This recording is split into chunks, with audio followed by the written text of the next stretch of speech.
Bonjour les amis, j'espère que ça se passe bien chez vous. Ravi de vous retrouver dans cette nouvelle vidéo DIY dans laquelle je vous montre comment préparer votre gel d'aloe vera 100% naturel pour stimuler la croissance rapide de vos cheveux. Pour la préparation de la recette du jour, vous aurez besoin d'un aloe vera minimum ou sinon deux, ça dépendra de la quantité que vous voulez avoir. D'abord, vous commencez par découper les côtés pointus les amis, vous enlevez les extrémités. Et ensuite les amis, moi je vous conseille, donc vous n'êtes pas obligé, mais moi je vous conseille de tremper votre aloe dans de l'eau minimum 30 minutes. Si vous pouvez le faire toute une nuit, vous le faites toute une nuit. Parce que après avoir enlevé les extrémités, vous allez voir, il y aura un liquide verdâtre comme ça qui va sortir. Donc le mieux c'est de tremper votre aloe pour pouvoir enlever cette partie. Je conseille de tremper dans de l'eau parce que si vous avez un cuir chevelu qui est sensible, ça peut vous gratter. Donc moi d'habitude je mets dans de l'eau et la plupart du temps je fais ça toute une nuit. Cette fois-ci j'ai juste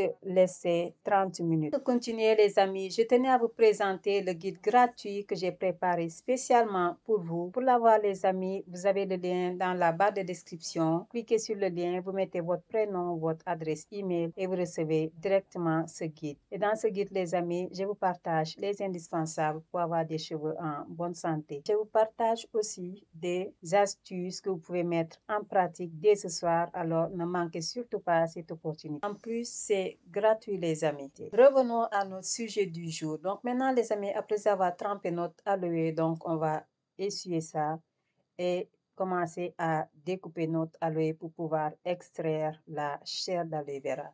Vous avez plusieurs façons de le faire.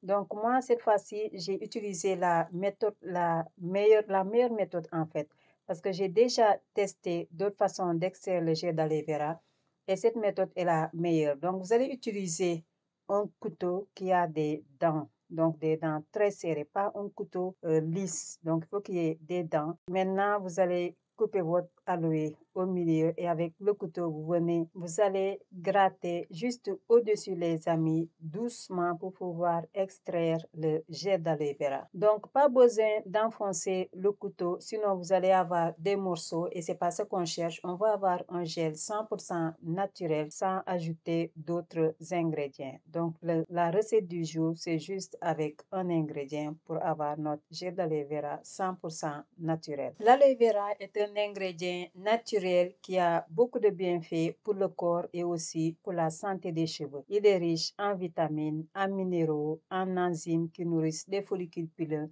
et qui aide aussi à favoriser la croissance des cheveux. En plus, l'aloe vera possède des propriétés hydratantes, apaisantes pour le cuir chevelu. Donc, si vous avez un cuir chevelu qui vous gratte, si vous avez des démangeaisons, n'hésitez pas à appliquer votre gel d'aloe vera sur votre cuir chevelu et vous faites des massages. Et ensuite, ne rincez pas, vous laissez ça comme ça. Ça va bien guérir votre cuir chevelu, purifier votre cuir chevelu. Et ce qui est bien aussi avec l'aloe vera, c'est qu'il est idéal pour tout type de cheveux. Et il fait partie des ingrédients que je conseille aux personnes qui ont des bébés. Donc, n'hésitez pas à utiliser l'aloe vera pour démêler les cheveux de vos enfants, pour nourrir les cheveux, pour hydrater les cheveux. L'aloe fait partie de ces ingrédients 100% naturels avec moins de risques que d'autres ingrédients. Donc, tout ce qui est aloe vera, gel de gombo, le lalo, je vous conseille ces ingrédients pour nourrir les cheveux de vos enfants, pour vous faire des masques, des gels, de même que des lotions capillaires. Après avoir extrait votre aloe avec votre couteau, s'il y a des parties qui vous ont échappé, donc n'hésitez pas à utiliser ce genre d'ustensile pour écraser donc les morceaux d'aloe.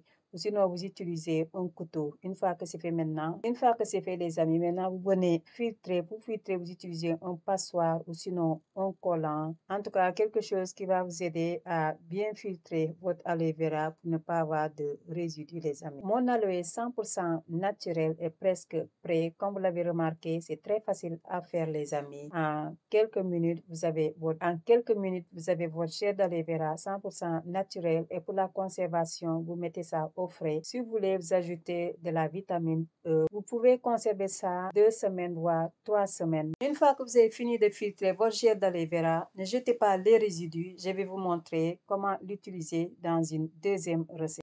Si le contenu vous plaît les amis et que vous n'avez pas encore liké, je vous invite à liker, au nouveau à vous abonner et à cliquer sur la cloche de notification pour ne rater aucune de mes prochaines vidéos. Notre gel d'aloe vera 100% naturel maintenant est prêt. Donc vous pouvez l'utiliser pour nourrir vos racines, pour nourrir votre cuir chevelu, pour nourrir les pointes, surtout si vous avez fait des tresses ou bien si vous avez des cheveux lâchés. Donc n'hésitez pas à appliquer sur les pointes pour avoir des pointes bien hydratées pour éviter la casse. L'appliquer aussi sur le cuir chevelu si vous avez des démangeaisons. Ça va aider à purifier votre cuir chevelu. C'est vraiment un ingrédient que je conseille. Il fait partie de mon top 5 des ingrédients à avoir absolument à la maison pour avoir des cheveux en bonne santé. Donc maintenant les amis, je vais vous montrer à quoi va me servir les résidus. Dans l'aloe, on ne jette rien. L'aloe vera, c'est comme le baobab. Le baobab, on ne jette rien. C'est de la racine jusqu'aux feuilles. Donc, on ne jette rien. Pareil pour l'aloe vera. Donc, moi, je vais utiliser juste la partie chair. Mais si vous voulez, vous pouvez mélanger la peau. Vous prenez les résidus. Vous pouvez prendre la chair qui restait. Vous pouvez prendre aussi la peau. Vous mixez le tout et vous mettez dans votre casserole et vous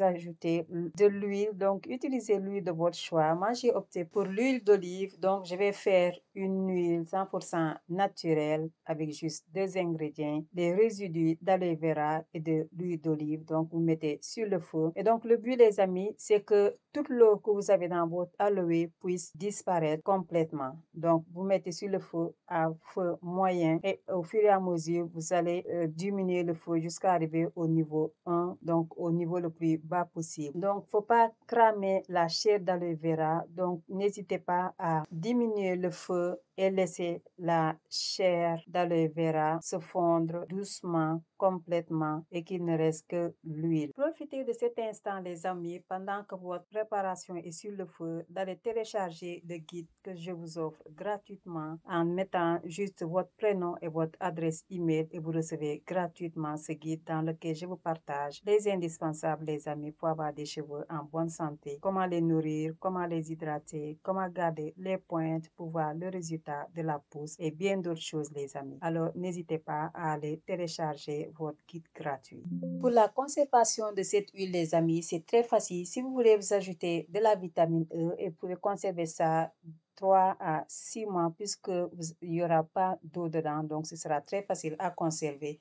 Et vous pouvez l'appliquer sur le cuir chevelu, sur les cheveux. Après avoir appliqué par exemple une crème sur les cheveux, vous appliquez en dernier l'huile. Donc l'huile va aider à garder l'hydratation dans vos cheveux pendant plus longtemps et vous appliquez aussi sur les pointes pour pouvoir garder les pointes bien nourries et éviter la casse. Cette huile les amis, vous pouvez l'utiliser sur le cuir chevelu de votre bébé les amis.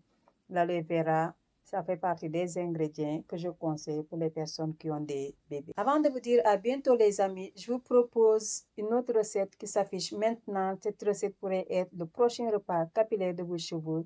À bientôt. Bye.